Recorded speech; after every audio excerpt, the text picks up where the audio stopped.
Pitpita na ba na bayag? Sige palagto, baka di kayo na-inform na ngayon ay halimaw na yung batang uhugi na dati nyong in-ignore. Bilang patunay na di kayo bagay ihangay sa dati nyong in-small. Ngayon sa lakas ko pag bumundol, yan ay hanggang Japan pag nagpalindol. Kamusta lahat ng mapagmaliit? Ngayon yung subukan manlait ulit. Ganyan lang talaga yung mga inggit, galit na galit sila sa malulupit. Kaya pasensya pag may nahagip, sarap ba sa piling ano masakit? Ganyan talaga paglaban sa loob mong humanga at pagtakot mong bumili.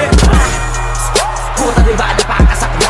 Ginigiit na wala kong talento pero isa ka sa napalakpak.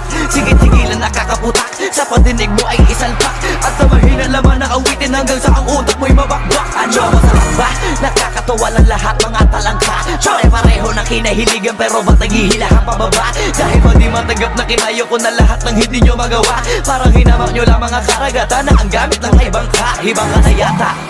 Ibang ka na yata. Ibang ka na yata. Ibang ka na yata. Lahat na may maling tono, makakababa na sa trono. Handa naman akong pakinggan kayo, wag nyo lang ako gawin bobo. Bueno, eto na ang malinaw na sagot ko sa napakalabong tanong ko. Bakit ako sumusulot o patunayan na hindi ako patabon? Alam nyo ba yun? Malamang hindi kasi hindi kayo alisto. Sa sobrang bulag nyo sa katotohanan, lahat kayo ay pinanis ko.